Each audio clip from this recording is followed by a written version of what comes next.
Hello? Am I audible?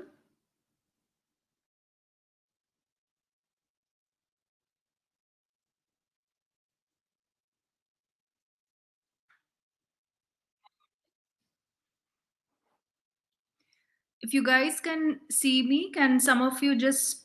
Okay, yeah, I'm getting a comment. Okay, so you can see me, hear me properly?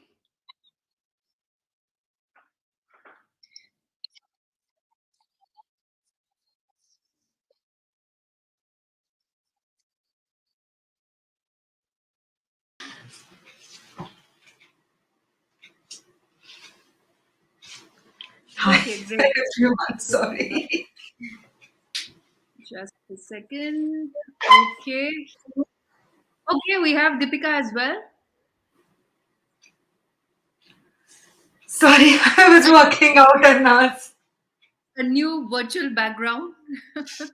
Yeah. Great. Hello, Great. everyone. I'll be also. Would I be able to see the comments as well? Oh, I'm just trying to add you. Would you be able to tell me quickly how to do that? That's a Mm, private chat. okay. Have we gone live? Yeah, it's live. Yeah, yeah, we are live. We are live.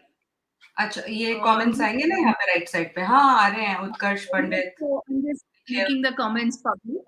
So whoever maybe wants to write can. Okay, great.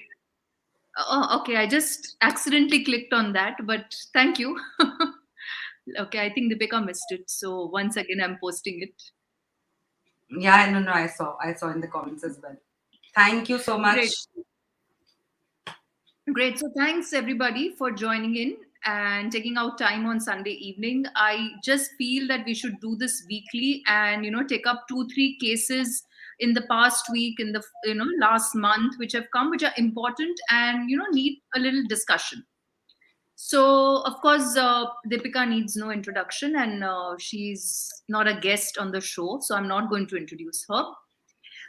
We are going to discuss 2 3 cases today, two of which I somewhere feel are kind of interlinked. Of course, both are different cases from different courts, but somewhere on the similar lines, which we would discuss. And the third one is, of course, this whole fiasco on Sonali Kulkarni's video, where she was completely, bashed, abused, and kind of forced to give an apology. So, of course, we'll take up that a little later in the interview. Let me start with one of the judgments or other acquittals which has come last week from Delhi High Court. And I'll give you a little brief on this and then we will discuss. So, this was basically a consensual extramarital affair. Both the man and the woman were married, respectively. Okay. And what the woman alleged is that she bumped into this man in the year 2005 in a train, and after that she kind of she was forced to get into a sexual relationship with him. She alleged that he was blackmailing her with photographs and things like that. Now here's the catch: this relationship did not continue for 1 month, 2 months, 3 months, 1 year. This relationship continued for 12 long years. And not just that, she also had a son and a daughter from this man with whom she was in a relationship. And after 12 years, in 2017, she approaches court and she files rape on promise of marriage case against the man. In 2018, this man gets acquitted by the trial court. So she again approaches the Delhi High Court. And now, after almost like 5 years from then, the Delhi High Court has acquitted the man. And they have some very strong words for the woman as well. So, Deepika, what were your opening? Can you share your opening thoughts on this case and the basic law, which is so flawed on this? Arnaz, when I was reading the judgment, of course, the case itself is very, very shocking on the face of it. But what happens is that a lot of people do not understand ki, what are the intricacies. It is very difficult for people, even in today's time, though we are trying our level best to bring out cases of false accusations, but um, let's accept our work reaches out to few lakhs of people maybe in a country of 1.140 crores. So for most people, it is very difficult to even believe that a woman would lie about rape.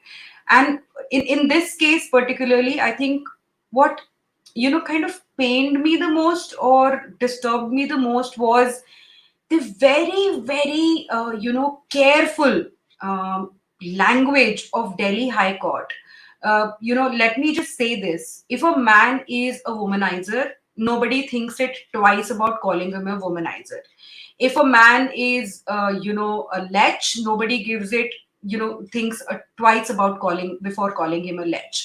But if a woman is of a very, very, I would say, loose character, I would not have any other, descriptions for this woman, to be very honest, and I have no qualms about it. A woman who is cheating on her husband for 12 years, okay, fine. No, I mean, not a big thing in today's time to see that there are extramarital affairs all over. But it is a moral wrong, and somewhere it is related to a person's character as well. But it was not just a case of extramarital affair. For 12 long years, I think her kids must be what, like maybe one would be 8 or one would be 10 or whatever, in the bracket of 8 to 11 years, because 8 to 10 years, because her affair started within 2 years of her marriage.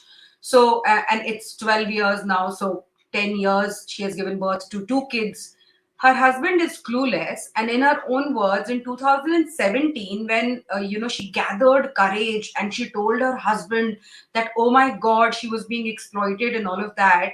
And now when she filed a rape case, in order to sort of buttress her allegations, she gets DNA test done of those kids. I mean यार, rape case file कर देते, आपको अगर किसी भी तरह की vengeance settle करनी थी, आप रेप केस फाइल कर देते. Why have you destroyed those children's life? I mean, you got a DNA test done just to, I mean, even if she would have just, leveled allegation Arnaz ki 12 साल पहले इस बंदे ने मेरे को exploit किया, उसके बाद blackmail किया, which is her main grounds of contention, it would have been fine. Nobody asks a woman anything, any evidence in today's time when she goes and lodges a rape case. But look at the audacity of this woman. She not only files an absolutely blatantly false rape case, she subjects her children to DNA tests, then substantiates that the children are not from her husband, but from this man with whom she has extramarital affair for the last 10 years, 12 years. And I do not have very good things to say about that man as well. He's a married man. He's father of 5 kids. But at the end of the day, he is not a rapist. He can be the morally the worst kind of a man on this planet, but he is not a rapist. And that's, but coming back to my point, Delhi High Court has taken so much of precaution, so much of precaution to, kind of substantiate that her allegations cannot be believed. Her allegations cannot be substantiated. I mean, uh, and this is where a lot of wrong in false rape cases is happening. You're giving benefit of doubt in cases so visibly false. She wakes up after 12 years, files a rape case, and she says that she was given juice 12 years ago, where this man, took her to his own apartment, probably, or probably a guest house, in the in the uh, afternoon, absolute light of the day, and nobody observes it. I mean, and of In course, fact, you it know was it, not Arnaz. A even lot a. of people who would be hearing also would know this. ये cold Yeah, drink में I'll just. sedative देने वाला allegation is so common. So the court has I'll just stop not. you, Deepika. Can you hear me? Yeah, yeah, yeah, Sorry, can you hear me? Yeah, I'm yeah, saying yeah. this was not even a some third place where they were going or something. The order says that the woman used to visit his office guest house, so she was Exactly. completely aware of what she was doing. Absolutely. And not just that, he was coming to her house. I mean, I think this is the most morally depraved case that I've ever heard, and it is so sad that something like this also does not get discussed in a mainstream media, on how these women, these adult women, mother of two, are cooking up baseless allegations and going ahead with an allegation as serious as rape.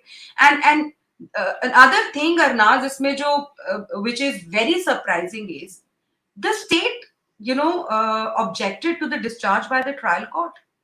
The prosecution went ahead in an appeal, not just the woman. The prosecution also went ahead and appealed the discharge by the lower court. When the allegation, see, now a lot of people will say, क्या हो गया 12 साल में क्या कोई इंसान किसी को rape नहीं कर सकता, which is also the kind of contention that a lot of people are bringing in the whole argument of marital rape. कर सकता है, there is no doubt कर सकता है, but फिर आप allegation वैसे लगाओ ना.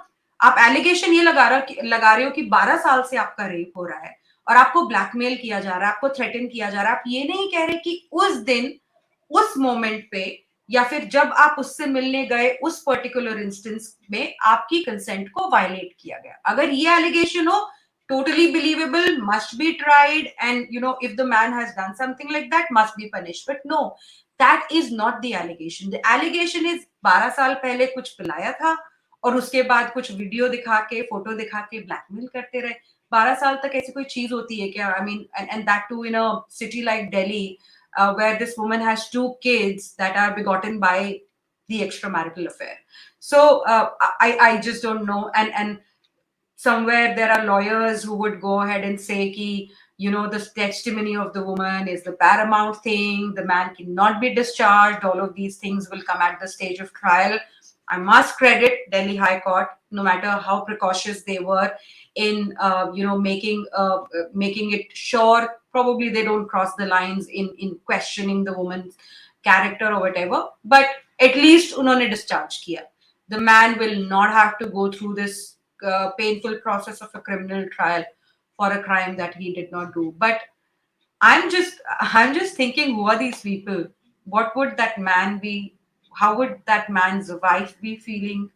5 kids they have. This woman has 2 kids. The woman has a husband.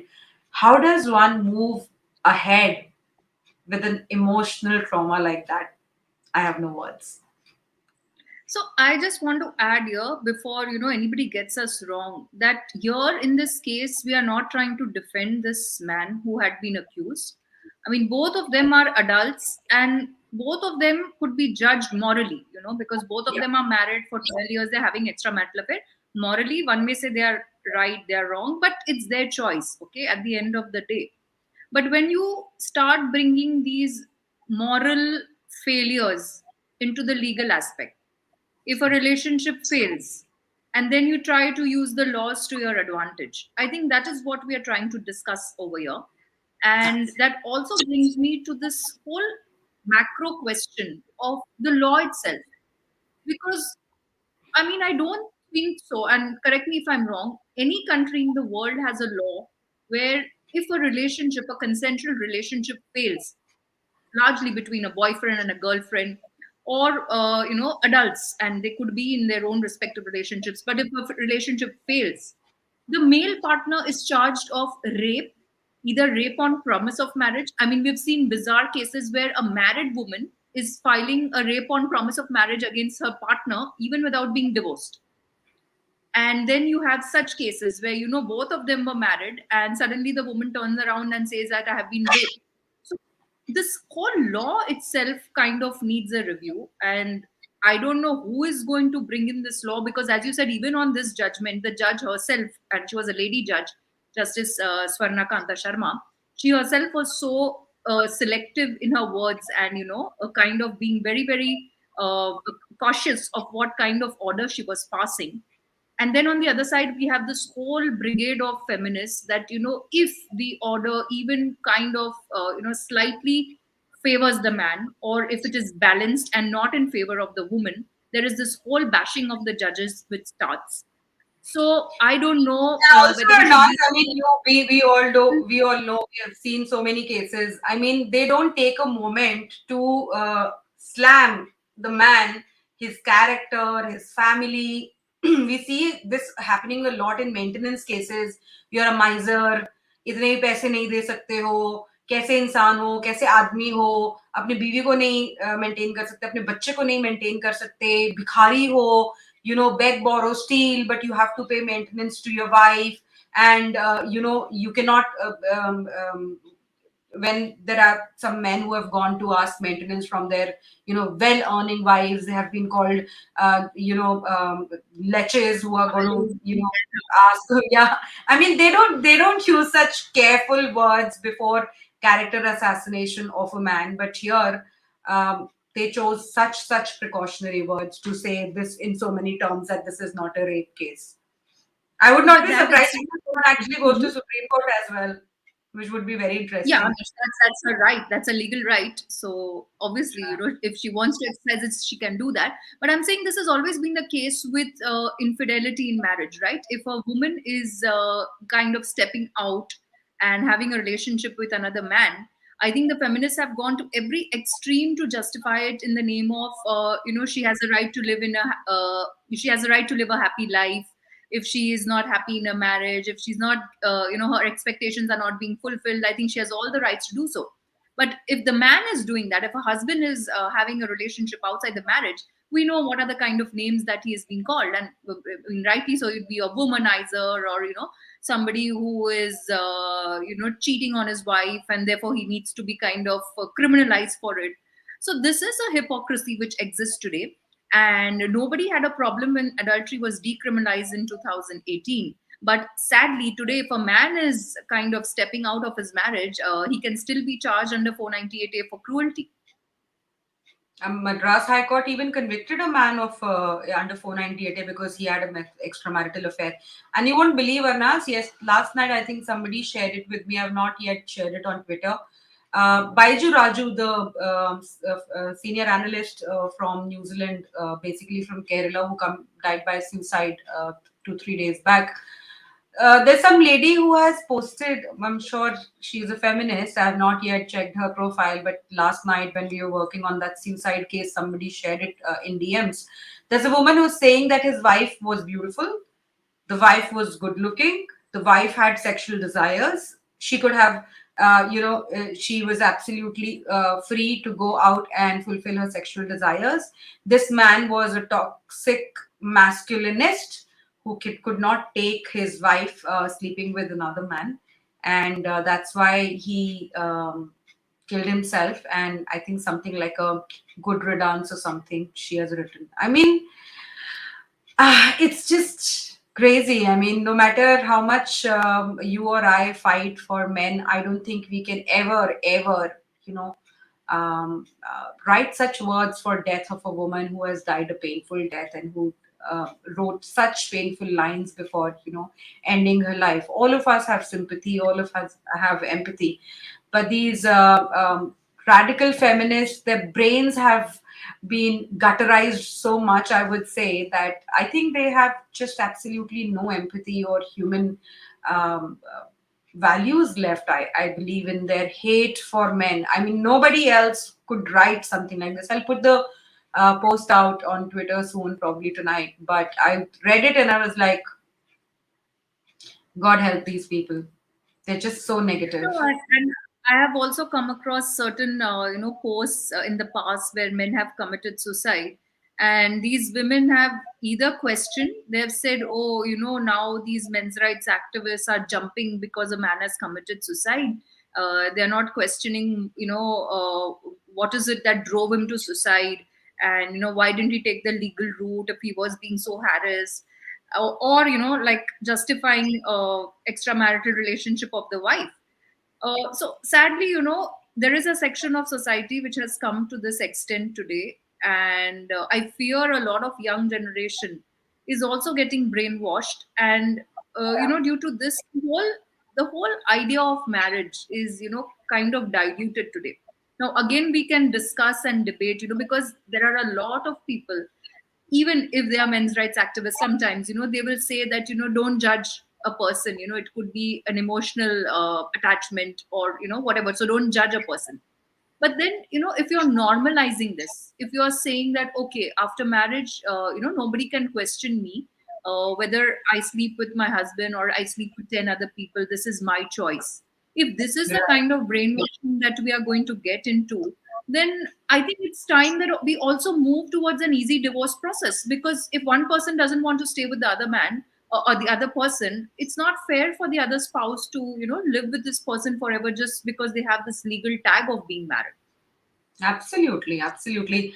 But the bigger thing I think would be, Arnaz, the kind of bias that is seeping in, probably, and a lot of people are not really saying anything because they're afraid of, kind of the wrath of feminists. And like, initially you said it's about the law. Now, it was just last week that I went and met the DCP of one of the regions in Delhi, and I met with a guy who has been charged of rape by a woman who has previously charged other men in a similar fashion, totally, completely.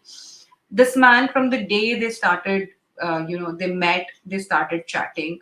He has WhatsApp chats from the first day till the day she, wanted to accuse him of rape. And within 14 days, all of this happened within 14 days. So she dragged him to the police station saying, इसने मुझे rape किया है, and then she drew a compromise over there. और police वाले इस लड़के से लिखवा रहे हैं कि आप इस लड़की के साथ लिव इन रिलेशनशिप में रहोगे, और इस ग्राउंड पे जो है आपके ऊपर रेप केस फाइल नहीं किया जा रहा है. और what is the price that he has to pay for all of this? 1.6 lakhs. I had made a tweet, it went viral. Delhi police asked me to come and share with them which police station all of this happened. We went and met the DCP. Now, when I told him that this woman has filed so many cases, you know what he said? He said, आप लोग ने जाके सड़कों पे ऊपर protest कर करके laws change करवाए थे, अब दोबारा से सड़कों पे जाओ, प्रोटेस्ट करो, क्योंकि ये जो 114 ए है, प्रिजम्पशन है, और आपने 164 स्टेटमेंट ही हमारे लिए तो सब कुछ है, हम कुछ नहीं कर सकते. This is what so many police officers have told me. This is what I went to the Commissioner of Police Gurgaon as well with another case where the woman has filed 3 rape cases, 3 molestation cases. I went to the Commissioner of Police, kind of requesting her to form an SIT and investigate all of these cases. She said, "Yeah, we know there are women like that. So what do we do?" She did not even hear me. I mean, it was very disturbing. She did not want to hear me at all. She said, "हाँ, हमें पता है, कोई भी case file कर सकता है, कितने भी केस फाइल कर सकता है. We know about this lady. We know she's filing so many rape cases." So I mean, so when I hear things like that, I'm like, okay, where exactly is this going to end? I think, I should not, or let me choose my words correctly, that many people are kind of feeding out, or feeding on these kind of laws. So basically, it is suiting a lot of people's narrative, to say, okay, there is a law and we have to follow the law. The woman is exploiting it in her favor, if, for whatever reasons, if she wants to strike back, take revenge. People in power who are in authority to, again, some are genuinely, they have to follow the law. In fact, somebody was talking about OTT, and there was this Delhi crime OTT, which, on Netflix, which had come. And there was a scene they had actually shown in Delhi, that a woman goes and she says, rape case file kar do. The other police guy, he tells ki, we know that this is some personal dispute, some property dispute or something. And they say कि हमें क्या करना है, हमें case तो file करना ही करना है, because the woman has come to the police station, so we can't do anything. So sometimes we feel the police is absolutely helpless, and they have to go by the law. Again, there would be people who are fighting these cases, who would also kind of benefit out of these kind of cases where we clearly, blatantly know that this is not rape. I mean, you Yep. are having a consensual relationship with a man, and then you turn around and say, "This is not rape. I did not consent." Is absolutely, a kind of suiting narrative for a lot of people. So this Yep. is something, which is there as a law. When people say, "Why don't you go on the roads?" I think a lot of people should understand that yes, Nirbhaya was one unfortunate movement where a lot of people organically went on the road. But what they don't share with people is that there are n number of well oiled, well funded organizations who are constantly pushing the narrative of woman is the victim, believe all women, to keep this whole issue alive. And what they don't understand is, on the other side, whoever is fighting, is fighting in their own capacity for the men. Most of the men are working. So, some people are commenting that women are fighting for men or whatever. What we don't realize is that most of the men are working men. They are the providers for the home. They don't have time to be on Twitter running an activism, or running some kind of campaign throughout the day, or going on the streets and walking with some banner. So it is very difficult for men to raise their voice or kind of come on the streets, just for demanding change in laws. So it's a very tricky situation. And I think that is why, the key is to spread as much as awareness as we can in society, because unless and until the society questions the lawmakers, it's going to be very, very difficult for anybody to kind of, take that bold step to make the laws actually balanced, which I don't foresee in the next decade at least. It will need, it will need hundreds of people like hundreds of women like you and me are Naz. It would need thousands and thousands of men who are coming out in the streets. The I think a very big reason for a lot of people not coming forward to fight for men is uh, a lot of people think, how do we understand whether the man is right or whether the man is wrong, you know? So, of course, I mean, when I take up a case, I do due diligence, and there are no, I mean, though no blanket kind of formulas to understand who's speaking right, who is wrong, but it's the experience of reading the case documents, reading the allegations against these men. This basic, at least, you know, filtration. I personally always do. I do not come and take every man at the face value ki ye to pakka innocent hi hoga. No, I see documents.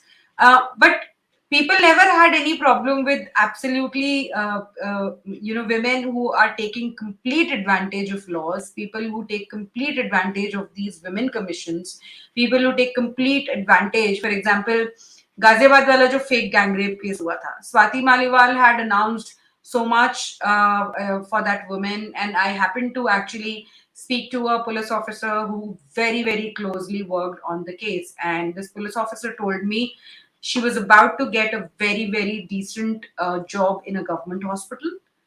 She was about to get a very, very good compensation. If these people had not busted the case of the fake gang rape case, this woman would have actually walked out with, having her entire life settled. So there are so many people who are women, their families, who are taking wrong advantage of the system, but उनको कभी किसी ने नहीं पूछा कि आप कैसे wait करते हो कि कोई लेडी सही बोल रही है कि नहीं बोल रही है.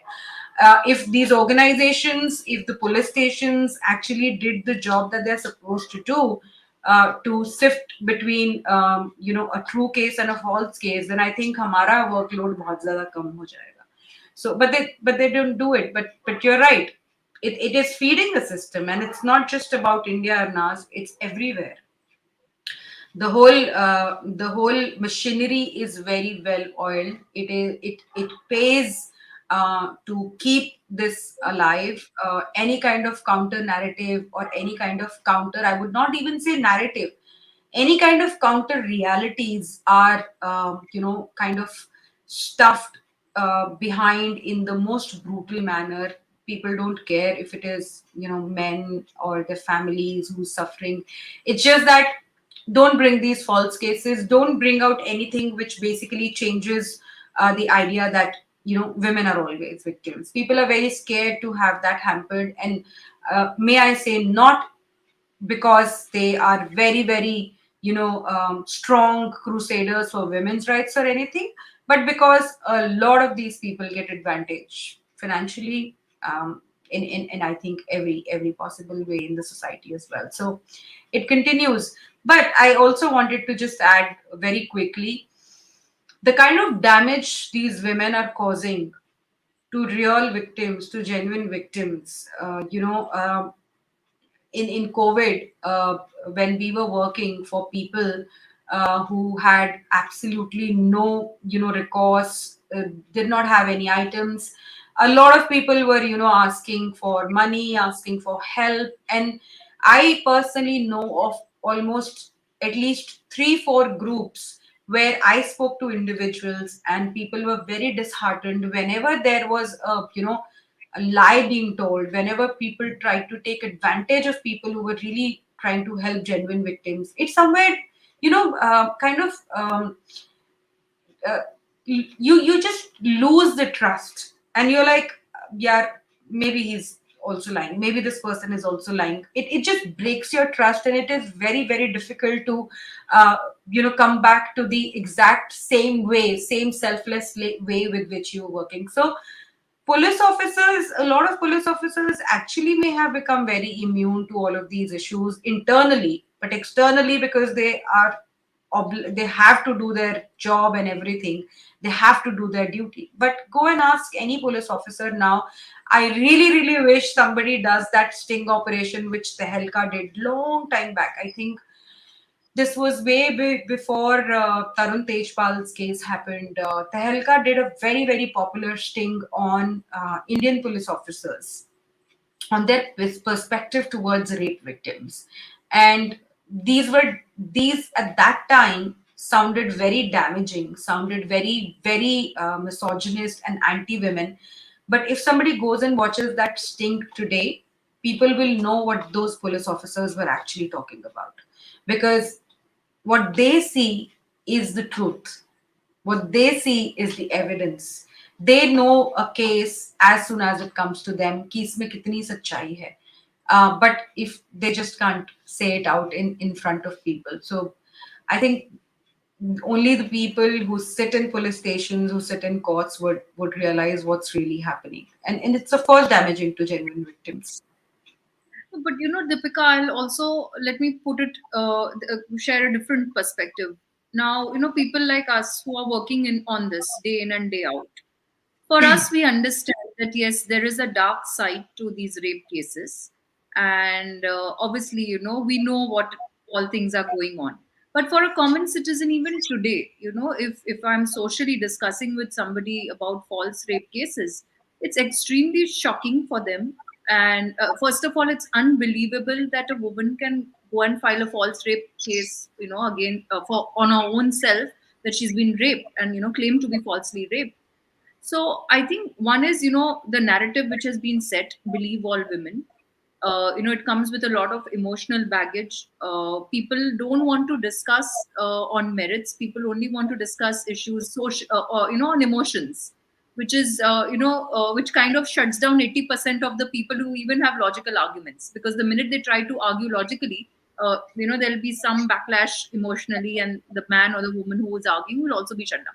Second narrative, what they've done is, even when the cases are concluded to be false, and I'm saying outrightly false, okay, not cases where due to lack of evidence the man was acquitted or something. There are actual orders where the courts have said that there was a personal rivalry due to which this woman has filed this case. Even in those cases, what the feminists do is they say, no, no, no, you can't punish this woman. The women, they first of all, they don't have courage to speak up. And now, if you kind of start punishing them for filing these cases, then a lot of other women will be deterred from speaking up. So they have kind of killed the whole thing. They have closed all the avenues of justice for men, and yet they say that it's a man's world. See, I think Arnaz, of course, just space में हम लोग काम करते हैं, in the space that we are, in the space we day in day out work with. Of course, we have developed certain perspectives, and of course, our worldview is shaped a certain way. But let's accept the fact that most of the world is not concerned with these things on a daily basis. They just read newspapers, crime, whether that's against a man, whether that's against a woman, they read it. This, second day or second hour is back to their lives, about their work, about their personal struggles, about their personal journey. So people don't usually, delve too much into these things until unless something happens to their own selves.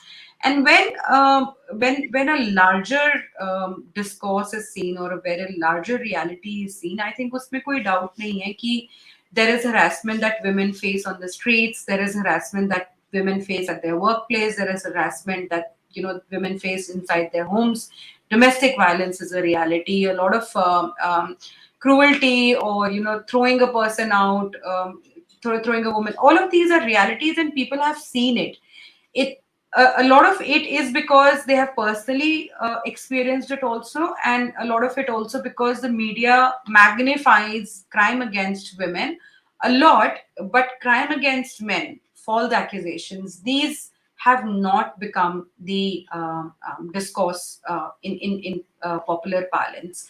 I have just today shared a bail order with a senior journalist with Hindustan Times. Let's see if it gets reported or not. I'll send the order to you as well. It's a very recent order where a woman has gone ahead and falsely accused her brother in law and her husband of gang rape. And this man was arrested, I think, on 2nd of March. He has got the bail on 24th of March. A man getting bail in a gang rape case, 376D, is unheard of within 20 days, 22 days. But the judge, thankfully, has very, very clearly observed that the woman has filed a case in 2023. The alleged incident, so called, of gang rape happened in 2020. Her allegations in FIR is different. Her allegations in 164 statement are entirely different. There is no date mentioned. It is just mentioned sometime in 2020, this so-called gang rape case happened.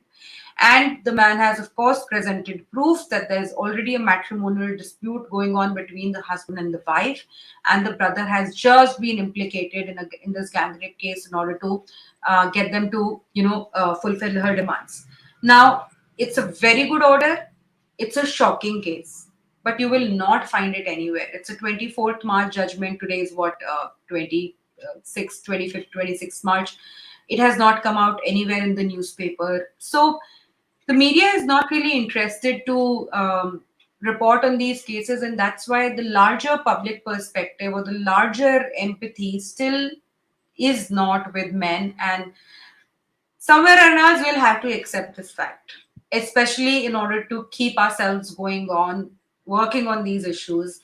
Um, just today, I was talking to a friend of mine, and he was telling me he's much elder to me, and he was telling me that in 90s, a lot of these women's organizations had quite a tough time in getting any fundings, because at that time these organizations were seen as the troublemakers, or the people who are just creating ruckus for nothing. ऐसा कुछ होता नहीं है, इतना भी क्या करने की जरूरत है, and they would not get funds, so they had to do a lot of twisting around. He was just telling me about organizational setups.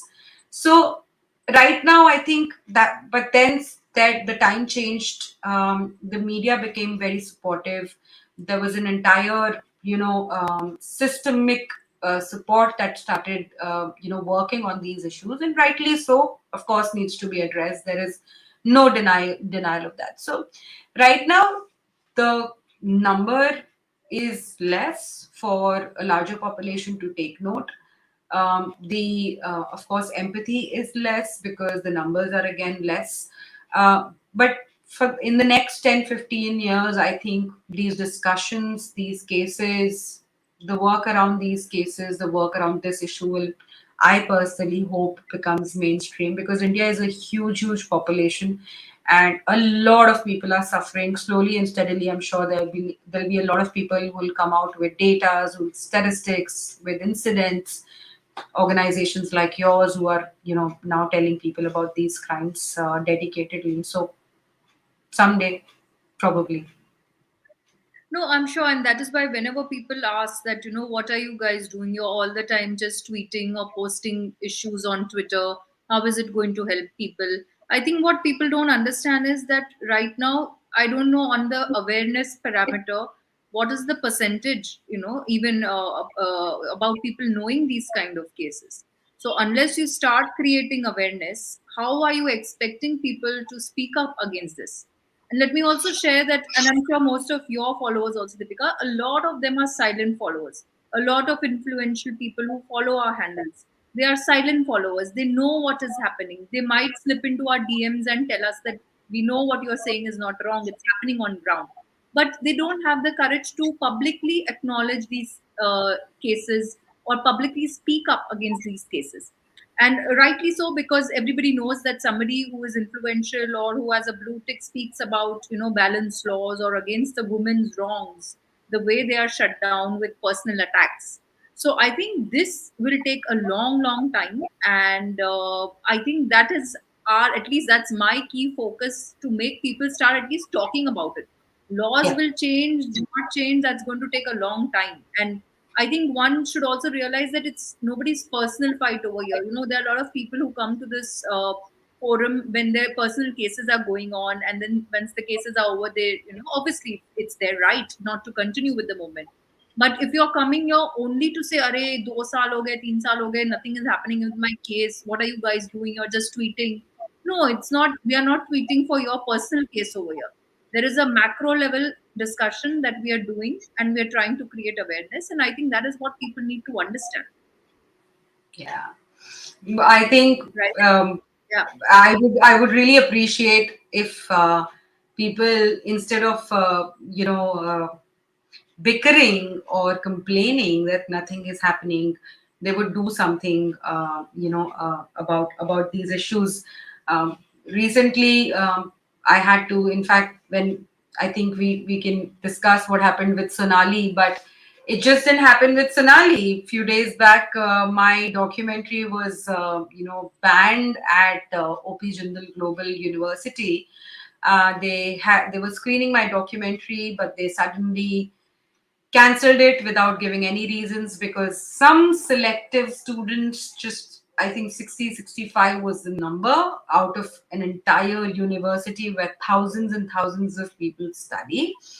They said showing this documentary is against the idea of equality, against the idea of being concerned about rights of women and equality, and this is not progressive thinking, and this documentary may bother the victims who actually go through sexual violence. So um, I was not given any reason, and we have all seen what happened to Sonali Kulkarni. So a lot of people ask me, I don't know if they asked you or not, Ernaz, a lot of people ask me, how do you manage to take so much of trolling, so much of negativity, so much of abuses, and so much of questioning? It's not easy. It's not easy. And that's why Sonali had to back out. I have personally spoken to, interacted with Sonali, not spoken to. I did connect with her, and I said, thank you so much for saying this. And I did share my work with her also, and she was very happy to know that somebody has made films like that. And I did also tell her that in case you feel pressurized by some groups, then please don't think that there's no one who's supporting you. There are thousands and thousands of people, crores of people who have shared your videos and who completely understand the point that you're trying to make. But I just hope feminists and feminazis, or these radical feminists, do not come after you. But see, that's exactly what happened, and he had to take her, apologize. I don't know. I mean, why would she apologize? I have no idea. I mean, she did not say anything wrong. She precisely said there are some women who are doing something like this. Anybody can go to the courts, family courts, and maintenance courts, and see how women just want to get maintenance and money from the husband, even if they have no child, even if they're working, they want to get a penny, or a pie from the husband's property, husband's funds. Nobody wants to say anything to women like that. And if you remember, Arnaz, Nirbhaya के बाद कितनी सारी videos famous हुई थी, where women were called all kind of things. A lot of these videos went crazy viral. Everybody was sharing them, और हर एक को बलात्कारी, और हर एक को पता नहीं क्या क्या बोल रहे हो, इतना अभी भी आती हैं, खैर ऐसा नहीं है कि अभी नहीं आती हैं. Nobody says anything at that time.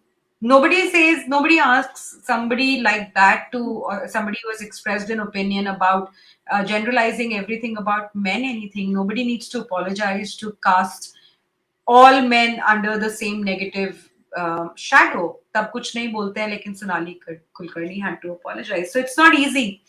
It's not easy to speak up. People have to pay actual prices for sharing even one post of mine. Friends would Right. unfriend. I'll just continue with Sonali case, but I just want to bring in this another case because we spoke about the Delhi High Court order where the man was acquitted after an extramarital affair and both the children from him. Now I just want to continue quickly on this other Supreme Court judgment which came last month. It was a divorce case, a matrimonial matter which had reached the Supreme Court. Now, again, to give a little brief, the couple was married since long and they have two sons. The second son was born in 2013.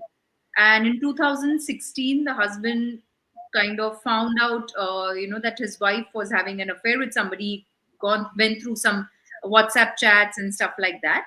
And on his own, he kind of did a DNA test for his second son, and it was unfortunately proven that he was not the father of that child. Now, this is a matrimonial case. He even the High Court actually they said yes. I mean, this is not the father of the child, and therefore, the divorce should happen.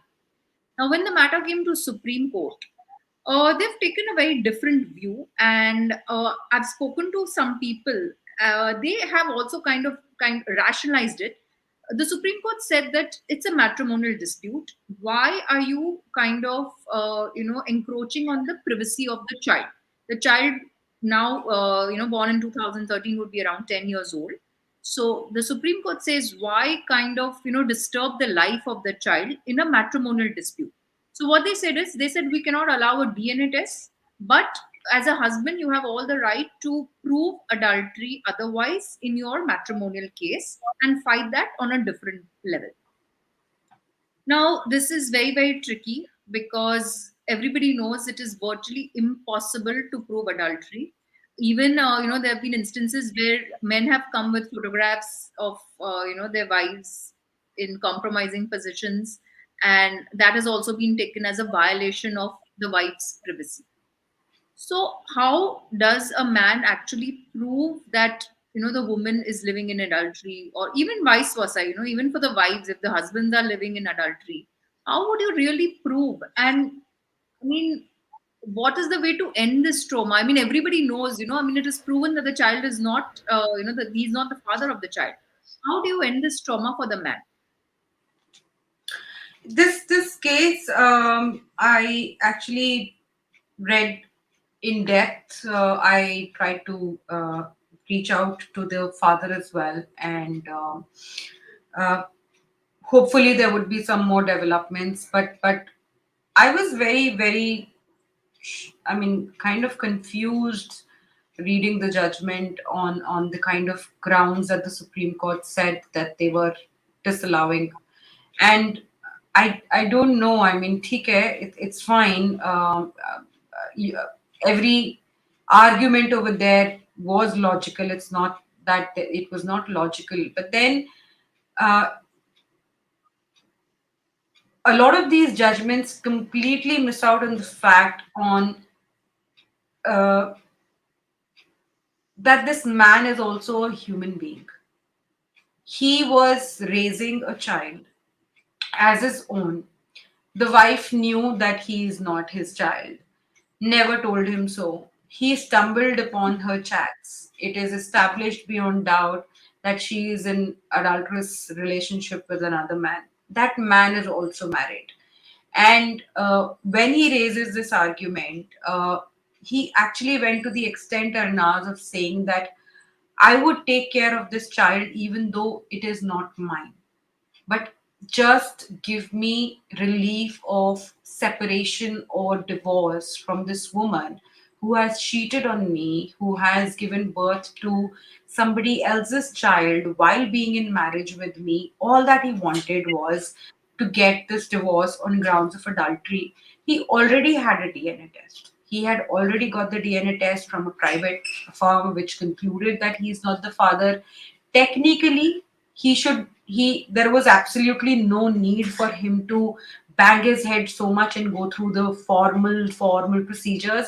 आराम से वो अपने divorce के case में ये private वाला DNA test का भी असिस्टेंस ले सकता था, but then he said he thought that let's follow the law and go by the procedure, and that's why they made a request for this DNA test to be formally done to make that as a ground to prove the adultery. No, lower court ruled in his favor. High court ruled in his favor, but Supreme Court said no. And there are just so many judgments which are absolutely different, different judges saying different kind of things on these cases, that one tends to ask that what exactly is the law that you're following? What exactly is the presumption that you're following? And just for a minute thing that you did not prove non-access, and without the proving of non-access, these are all very, very heavy legal arguments. The laymanish reality which has happened is ये बच्चा इस आदमी का नहीं है. As simple as that. It's not rocket science. And instead of actually delving upon this case, which the Supreme Court has all the rights to, that yeah, this is proven beyond doubt, the child is not of the fathers, there is no probably no life left in this marriage, and let's just separate them. We can talk about who's going to take care of the child and what kind of arrangement is going to be there in between this. Supreme Court rejects this man's contention. Now, even the people who know that the child is not there, who have DNA evidence that the child is not there, उनको भी कोई relief नहीं मिलेगा. उनको भी courts In fact, बोलेंगी. yeah. In And fact, the strange thing, Arnaz, is जहां पे आप ये कर रहे हो, जहां पे एक आदमी को पता चलता है कि वो पिता नहीं है, there you are giving all kind of legal jargon, best interest of child, and the child's life, privacy, and you're going into such long arguments in order to deny him a DNA test. But here, a woman who has given birth to two children of a man who is not even her husband, and she wants to get the DNA test done just to establish the fact that he's the father of the kids. Who there, no problem. Let's just do the DNA test. And I was actually thinking about this, Arnaz. There's this case of sports minister from Haryana who's now been, I think, suspended or something. The agencies are now going to do a brain mapping test.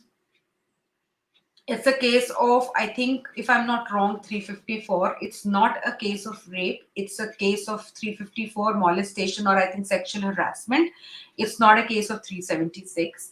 And now the accused will be subjected to brain mapping test to assess whether he's telling the truth or the lie. So the system is willing to go to any extent to test any kind of scientific advances when a man has to be proven guilty.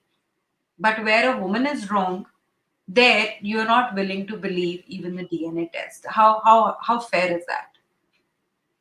and it's not just adultery, it's the same even with your mental cruelty. So if many people, they don't understand, in India you have to prove a fault of your spouse, only then you can file for divorce.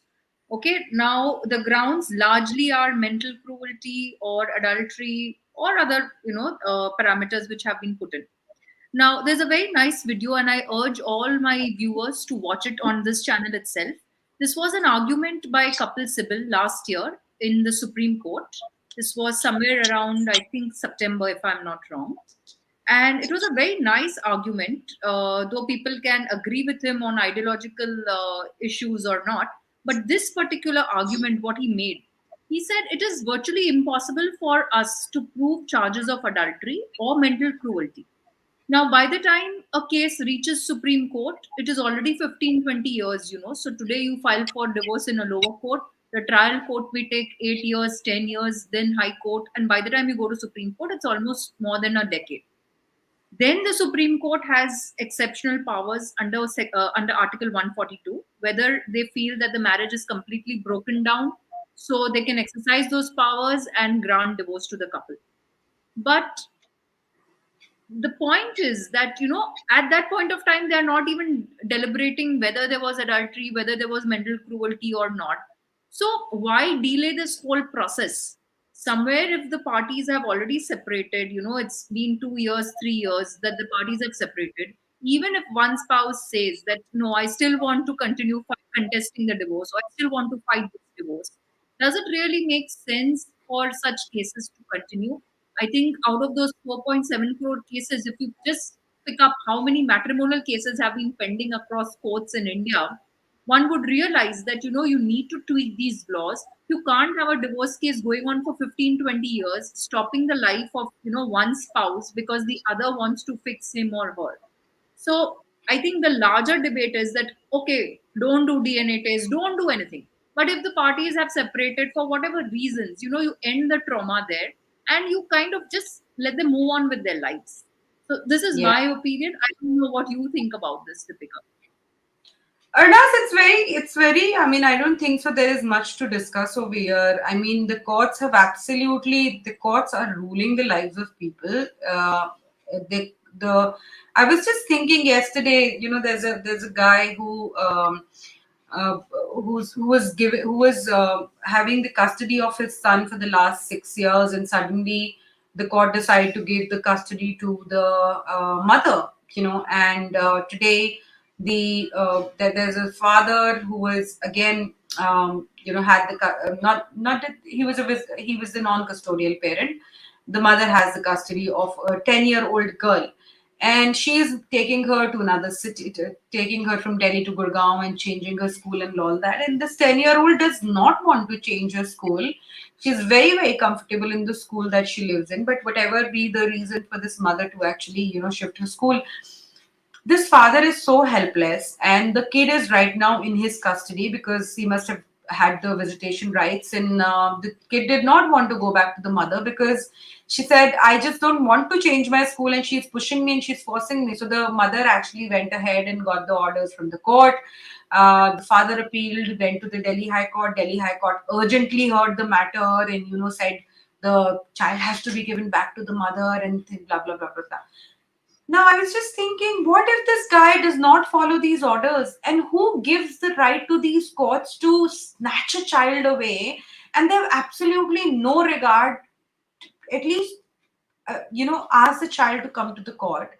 The child is 10 years old, has a little sense, have some empathy that there's a small child who may feel so much of trauma. And it's very easy for courts to just transfer the cases to another city for the convenience of an adult woman. And here they're willing to inconvenience a child to go to another city when she's already settled in in a place, in a school, and she has her entire system. Sometimes I just don't understand what goes into the minds of these judges. But the sad thing is, so much of all of this depends on the individuality of the judge. What if people stop following the orders of these courts? And eventually, I think some people will, because it's so inhuman. It's so derogatory that you're trying to rule my life when you have absolutely no business to decide that whether I should go left or I should go right. I mean, a father trying to be with his daughter is not breaking any law, but you just decide that the child has to be with the mother. So I really hope that the system becomes a little more easy. These cases are not very tough to handle. These cases, I mean, I think lakhs and lakhs of cases are being sorted out in lok adalats. I think matrimonial disputes really need to go there. Another thing that is very interesting, which I think US Embassy will put the videos out, Arnaz, and you should definitely take a look at it, especially the session which was on mediation. So, in a lot of financial contracts, corporate dealings, arbitration is a clause of the agreement much ahead. both the parties who are getting into any kind of business relationship draw an agreement that in case someday a dispute arises, these are the people we choose who are going to arbitrate. We will not like to go to the court until unless it becomes extremely important to, or some rights are being violated. But if there are any disputes, these are the arbitrators. These will resolve a dispute. I don't understand why can't this be done in matrimonial disputes as well? These cases are sorted. Well, There is a certain timeline. 6 months, 9 months is the maximum duration, or maximum 1 year, 1.5 year for arbitration, and then the case is over. And these are very wise people. These are people who are experts in this domain or the law, or there are a lot of people who can be made arbitrators. There can be 3 people, there can be 5 people, there can be 7 people. It depends on the choice of the parties. अरे यार, शादी एक इंसान का सबसे बड़ा life का matter होता है. आप उसी को मतलब you are making people suffer in that relationship for 5 years, 10 years, 15 years, 20 years, 25 years.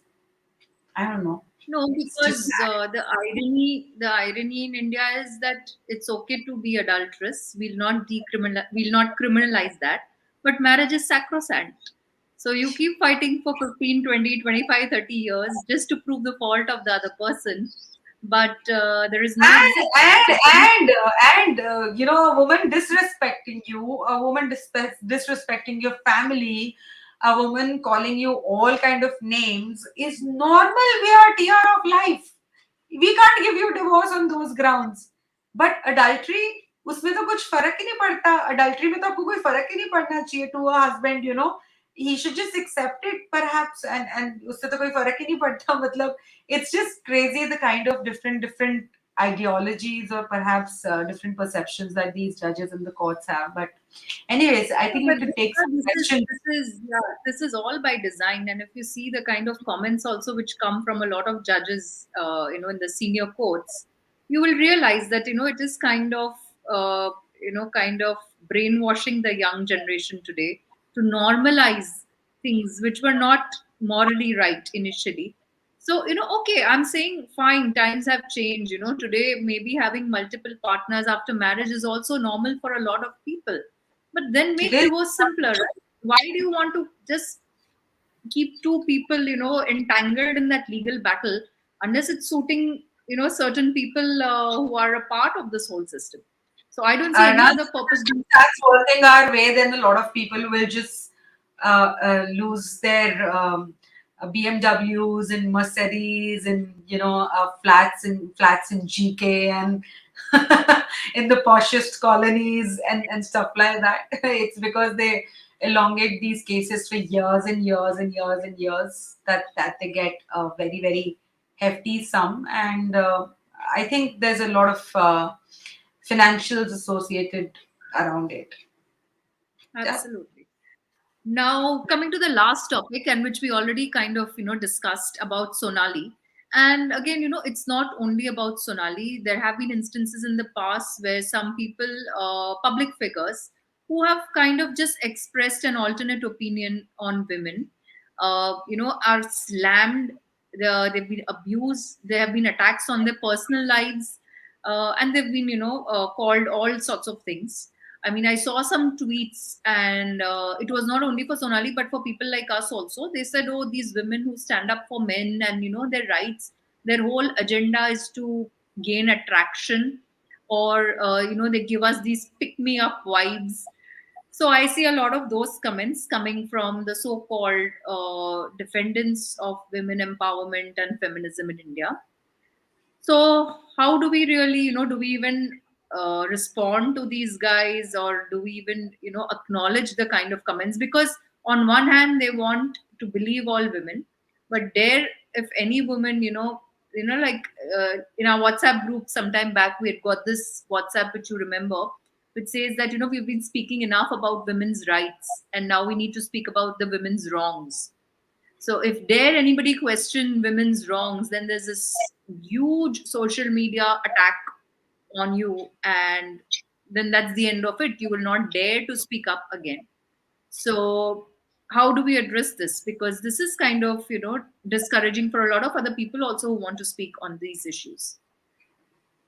I think it's just that somebody will have to take a stand. I mean, I think I remember it was Farhan Akhtar when Hrithik Roshan's case was going on.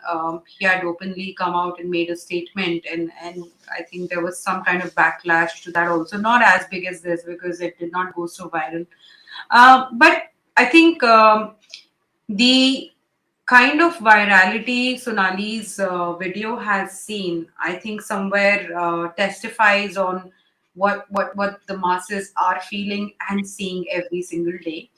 Having said that, Arnaz, we cannot comment much on this because I'm sure Sonali understand that there can be, professional repercussions of this. And when it comes to somebody's profession, when it comes to somebody's life getting impacted because of something like this, I'm sure she would not have expected this to go so viral. I'm sure she would not have expected this to become such a hot debated topic.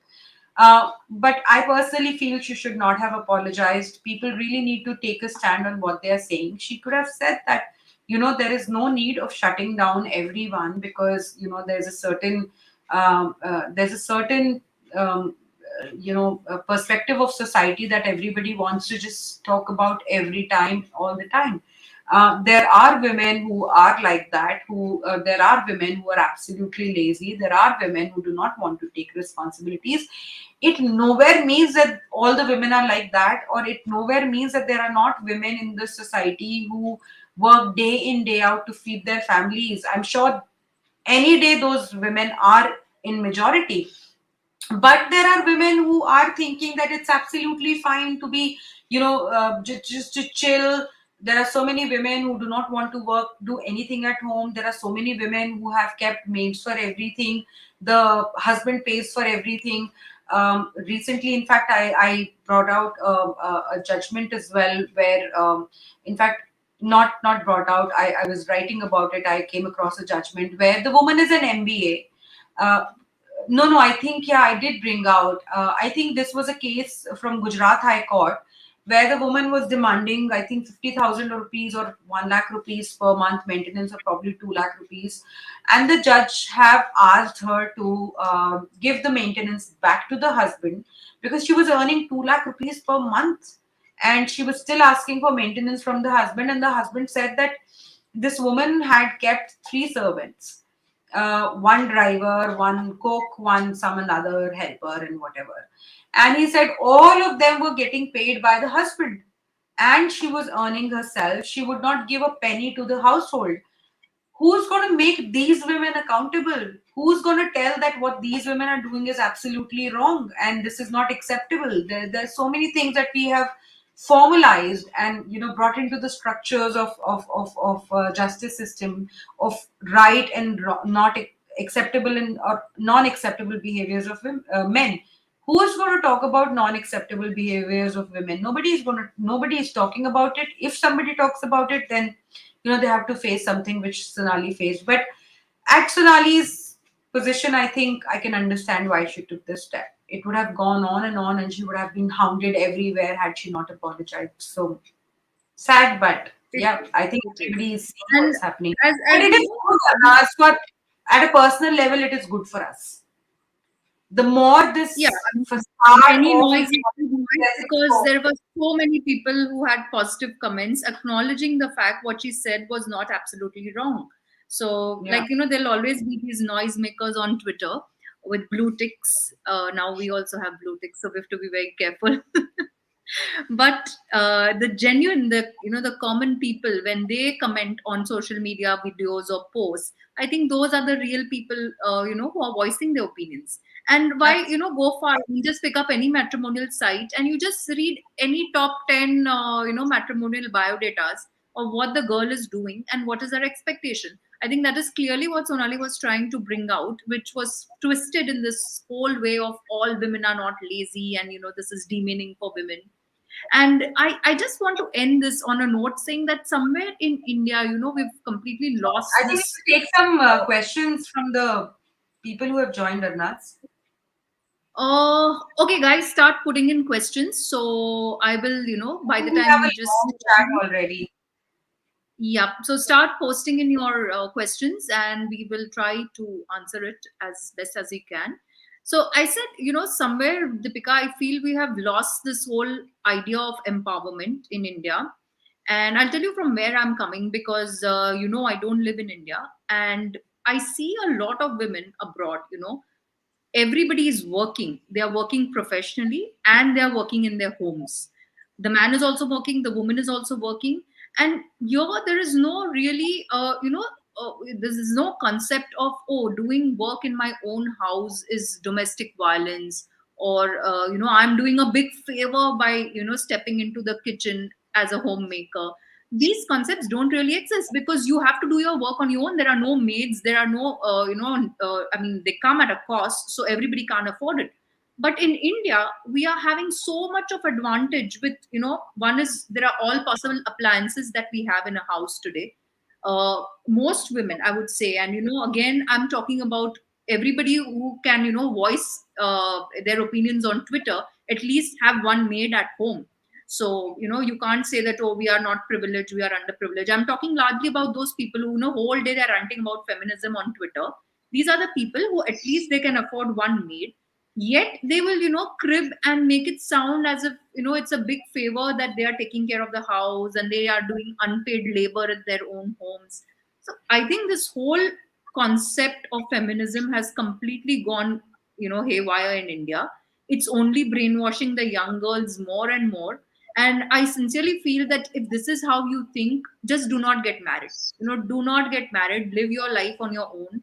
You're free to do whatever you want, make your career, live on your own money, make your choices, but don't get married and then say that I will not adjust or contribute equally in my You know, home. I had gone to Australia in 2017, Arnaz, and thankfully the kind of love that people shower at me, I did not. I was there, I think, for 27 days. I did not have to stay in a hotel for a single day. I was putting up with people who connected with me, who have been followers of my work, and uh, one of, I think, two of these days initially, I stayed with a family which was from Australia only, and I stayed over there with a friend of mine who was also not from India. I think she was from Germany or something, and we stayed at somebody she knew. So I was with them, I think, for 2 nights, and every day this woman and her husband both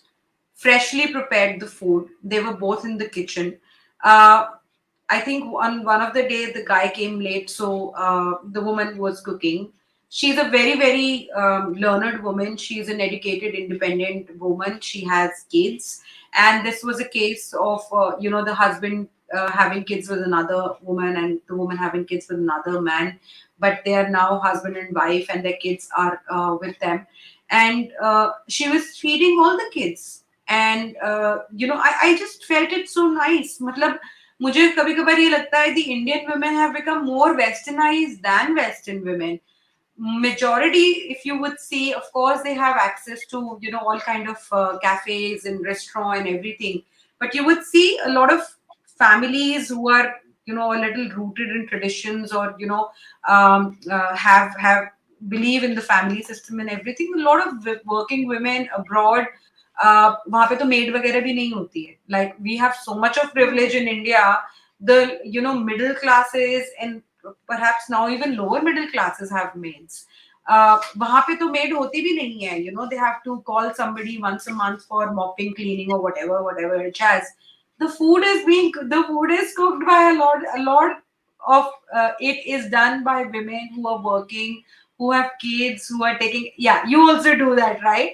So yeah, I mean, but in India, for a lot of young women, cooking has become like, oh my god, I'm being domesticated. Are bhaiya, well, they can't cook food for even two people. It's just so crazy. But then I think that's a lot of now women talks. Let's not just go there. There are some questions True. that people Let's wish to let's yeah, answer. let's Yeah. start with some questions. Okay, there is one second. There's this guy, Okay. Nishan D. He's saying I asked because So okay, AK wants to know why are we not moving towards signing prenups in India? The discussions are on. Prenups will definitely become a reality in India someday. But something that I think I took back from the seminar that I was talking about. If not prenuptials of how the property separation, financial separation, and all of that would be done, I think people can at least probably do a agreement, a formalized agreement, or notarized agreement, or accepted from the court or whatever, that they, in case there is a dispute that happens, they are appointing this authority, or this these mediators. They can be family friends only, they can be family, they can be friends, they can be colleagues, they can be anybody, or they could be formalized mediators, they can whatever. I think that should probably can help people, and I think both men and women should probably talk about this, that in case they come to a point where they want to move out of the marriage, then these are the people who they will first reach out to and share their problems with them. And then once they have gone through that process, is only when they will go to a court. I think that could help. But anyways, responding to AK, the discussions are on, but like every other law in India, it takes years and years for it to be formalized. The women's organizations, of course, have their own particular take on prenups.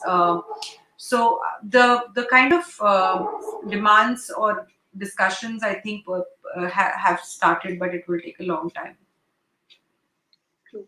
Guys, please start putting in your questions. We have a few There is a minutes. question by Nishan D. I asked because my wife is asking alimony because I currently stay in India and I had to leave my job in US because of False 498. Nishan, now that you've already done, of course, we can't do much about it, but निशान ने पूछा हुआ है question, पहले से थोड़ा सा background है इसका निशान Ellen, का. okay, Will I'll just scroll education up. and ability to work of wife matter in deciding alimony? And then he's asking, I asked because my wife is asking alimony because I currently stay in India and I had to leave my job in US because of False 498. After filing, she went to US and I'm dealing with cases in India. She's demanding 5 to 4 crores a settlement. Nishan, I think personally you should take the leave of the court and go to the US and start working again and let the cases run here. You can give your power of attorney to your lawyer and they can represent your case. As in, when you're required to come to India, please come to India. Final, sort out your 498A. Once you win your 498A, file for divorce on grounds of cruelty and false accusations. False 498A or acquittal in 498 is now a valid ground for divorce given in several judgments. Do not give her this amount. Nobody can force you to give this amount to her. 4-5 crore वो alimony मांग रही है, इसका अगर आप 1%, पता नहीं कितना होता है, शायद 4 लाख हो गया, वट एवर होगा, आई डोंट नो, बट आप अगर इसका 1% भी अपनी लिटिगेशन के ऊपर खर्च कर दोगे तो you can fight this cases pretty well. Take the leave of the court. Do not hamper your career at all, please. And there's a judgment by the Madras High Court which categorically says that people who have a 498A can earn their livelihood living, working outside, and there is no restriction as such on them that they have to jeopardize their livelihood or jeopardize their career and continue to stay in India, because these cases take years and years. Or what you could do is, please do watch my interview with Deeptanshu on my YouTube channel, Deepika Narayan Bhardwaj. This man is an IITian. He took a break from his work life for 1.5 year. He just went, tongs and hammers behind a false case of dowry and domestic violence that was alleged on him. He ensured that his trial gets completed and he fought his cases like really, really hard. And he, of course, won a lot of cases as well. And in fact, instituted a criminal case on his life. So, either give yourself 1.5 year of time, ensure that, your 498 trial gets completed as soon as possible. Once you have the acquittal judgment in your hands, then please go ahead, file for divorce, go ahead, do your job in US, UK, whenever you want to, and let that woman appear or not appear for divorce. Wouldn't matter. But please do not pay this amount to somebody who's extorting from you. And also tell the court that she has filed these cases and run off to US. Right. I just want to add one more thing, Nishan. Even there are judgments where people's passport renewals have been rejected by passport authorities who have 498A cases going on. But the court is very, very clear. This is only an ongoing case. You have not been convicted. So the passport authority is supposed to renew your passport. There are at times, people's parents, their siblings, everybody's names are there in that 498A. So, you can't stop your life. And while the cases are going on and while you're not convicted, just live your life as normal. Then, okay, we have Surinder. So, sorry, Sundar Yadav. He's saying any signs of the law ministry working on creating gender neutral marital laws. No. I wish Mr. Rijuju could also answer that, but I think his guess is as good as ours right now. So, okay. Okay, any more questions? I see people commenting on prenups. Of course, prenup thing is, very, very, again, it requires a lot of debate because even enforcement of that prenup agreement is going to be a challenge. So ultimately, it shouldn't happen that you all again end up in courts with that agreement, trying to kind of execute it. So, okay. Any more questions or should we wind up? Okay, I'm AK, just going through it. If somebody has a case, yeah. although Nikhil says, does a man have any rights at all in this country? Nikhil, in fact, I think I make it a point, and we should all make it a point probably to ensure that people do not feel um, completely lost.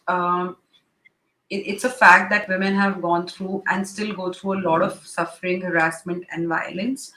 There are kids who are, traumatized and harassed and violated in their own houses by men, by women as well. There is absolutely no denial of the fact that there are a lot of men out there who are extremely, extremely violent, abusive, and who have absolutely no care about people that they are traumatizing, violating, and things like that.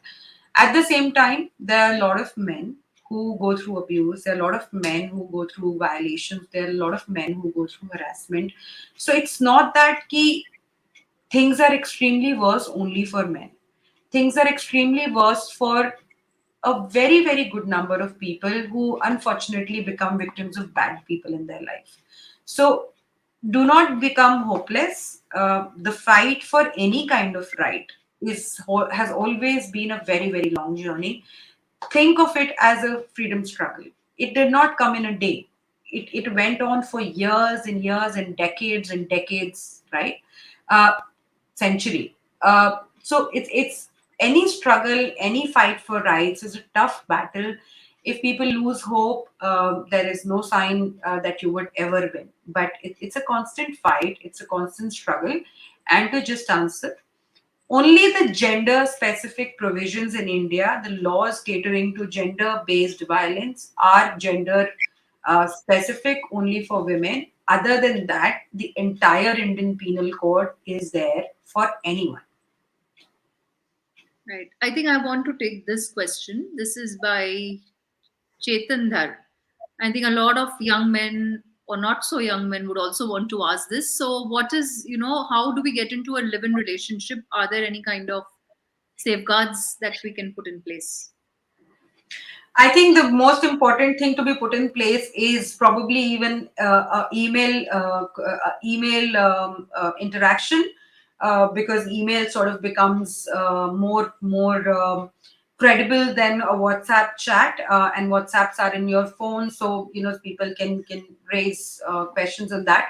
But emails, or a notarized document where you are saying that this and this person is getting into a live-in relationship. We do not we have neither of us have made any promise to each other of marriage.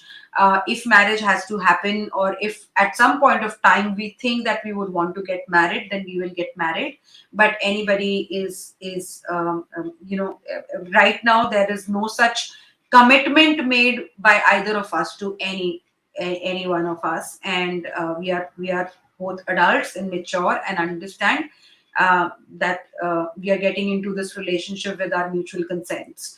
That can at least save you from this whole charge of rape and false promise of marriage, because उसमें यही बोलती हैं लड़कियां कि ये मुझे live in relationship में लेकर गया ये बोल के कि मुझसे शादी करेगा, और फिर उसके बाद शादी नहीं करी, so her consent was violated and things like that. But again, And I how much of this document will be considered in a rape case? That's something. But at least you would have some ease in getting a bail, just in case you get falsely implicated in rape. Right. And I was just saying, it may sound insensitive because, see, when you are in a relationship, obviously you are not into it for securing evidence or, kind of doing those things. But the times we live in, I think just keep a backup of all your chats and whatever that you have, because there have been a lot of orders and judgments which have considered these kind of evidences. Of course, you'll not be spared from facing a rape case, but it will also help you just to get a bail and then eventually an acquittal. So yeah, that is where we are. So even if you get into a live-in relationship, a lot of men say we'll not marry, we'll stay unmarried. But then these are the other challenges, unless you totally give up on women. So okay. There was one question: who is responsible for suicides of men in India? That is a very generic question, but Deepika. Uh, I think the entire society as a whole is responsible for the rising suicides of men in India. They are made to feel worthless. And let me just say that, it's not that men are dying or men are dying of suicide only because they're harassed by women. There are a lot of men who are dying by suicide because they cannot fulfill their families' expectations. They cannot fulfill the responsibilities that they have been burdened with. They cannot fulfill the expectations of everyone around them, their parents, their I mean, there are so many reasons. So you cannot say anyone specific is responsible for suicides of men in India. But yes, the biased laws are causing hopelessness in a lot of men. Um, Latest example is Baiju Raju, so well learned man, and he, I think, just saw or may have seen what happens when a child is separated from a father. The father keeps on, yearning for the child, and if the mother decides, then she can just take the child away and do whatever she wants to do. So probably, and the laws are responsible somewhere, and he realized how tough these battles can get, and he thought death was easier than living a life like that. But yes, there are a lot of people who are dying because of false accusations. So the laws are somewhere responsible, but not entirely responsible. Right. And I think there's this last question which would be of interest to a lot of Shubham people. is saying, I'm soon going to leave India because of gender biased laws. Life is much better with foreign women. So, Shubham, you are more than welcome to leave India and go abroad. But one thing I want to tell you is that the laws in other countries are also not that rosy. A lot of men's right organizations are there in Western countries also, where men feel that they have been, treated wrongly. The laws are biased. And second thing is, अगर आप जा रहे हो तो please please please एक काम करना, एक लंबी सी चिट्ठी, क्योंकि आप पढ़े लिखे इंसान हो, a nice letter. Please do write a nice letter to the Chief Justice of India, to the Prime Minister of India, to the Home Minister of India, to the Law Minister of India. Post that letter everywhere and tell these people that you are leaving the country only because the laws of here treat men as no one's, and you are scared for your future over here, or you're scared for your son who will grow in this country because of so much bias. Please do this favor if you're leaving the country, because कुछ तो काम आए ना आपका exodus अपने ही वतन से, अपने ही लैंड से। अगर आप जा रहे हैं तो कुछ तो काम आना चाहिए ना। तो प्लीज राइट दीज लेटर्स, मेरे से तो जरूर शेयर कर लेना please. Acha, and after leaving the country, don't come back to India to get married. Most of them do that. So India या chhod diya, then come back to India to find an Indian bride, and then get into the same mess again. But anyways, of course, these are all very generic comments. We are not being, we're not kind of generalizing that all marriages fail or all marriages are not doing well. This is a good question, Deepika. How can one evaluate red flags, especially in an arranged marriage? So, what are the things that one should be alert and looking in for a woman? I have spoken quite, I think, not at good length, but I've touched this topic quite well in my podcast with Ranveer Alabadia. Rohit, please do watch that video and you will get a lot of perspective. It deals with a lot of discussion on these red flags that men can or boys can watch out for in relationships. But red flags जो common शादी की conversations में होते हैं वो यही है कि she is averse to mingling with your family, she is averse to taking a call that she wants to be with your family or not. She's more interested in materialistic things than the love or the relationship part of it. What questions to ask is very very individualistic. Rohit, आपकी life में आपको क्या matter करता है? What is it that uh, defines your life? What is the schedule that you have? What is the discipline that you have? What is the lifestyle that you have? Is she comfortable with that lifestyle? What's her aspirations for a life? Do your aspirations and goals match? Where do you both see 5 years down the line? And it's not necessary that everybody has a goal and everybody has an aspiration. I'm somebody who lives life, as it comes. And I would be very, very comfortable with a man who is perhaps like me, right? But not every woman is like that. There are some women, there are some men who are very, very disciplined, and for them, life is very beautiful that way. They're happy living a very, very disciplined life. I'm not a person like that, and I'm very happy being the way I am. So, discuss the happiness factor the most. What makes you happy? What things you do that you makes you happy? What defines your day? What kind of things bring happiness, laughter, peace to you? Discuss peace. Most importantly is peace. What is peace for you? What are the things that you do? That could be sitting with your parents, that could be sitting and having a meal with them. A peace could be something as simple as maybe your parents go out for a walk every day in the morning and you accompany them. So it could be thousand things. It all depends on the life that you are living. So see if that woman is as comfortable in the same skin in your family or not. And if she's not, then just request her to tell you exactly how she lives. And I think you should also be telling her how you live and what life means to you, what is your daily.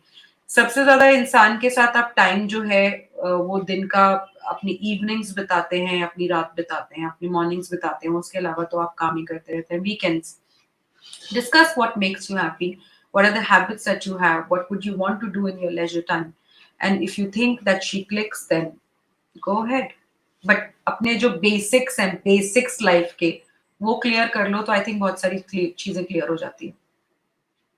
Right. And I think I think I one will issue take which I also feel I think just I on will this, take the that lead for now because I will have to yeah, look I at. just want to end on this, Rohit, that I feel a lot of men in India, the minute the engagement happens, the marriage is fixed very soon. So it could be, next in within 2 months, 3 months, they say, "Acha, chalo, ye ho gaya, now fix the marriage." I think it's very important to at least see each other, understand each other for at least maybe 9 months, 1 year. Because, see, times are not like they were earlier that women once married would adjust or do everything that a man would expect her to do. I think it's just fair that both of you, even a woman would have this question. It was very very valid. How would she know whether the man is up matching the same levels? So I think both of you just try and explore different experiences within that courtship period, understand each other very well, and only then get into something like marriage, which is going to be a bond which is kind of unbreakable in India.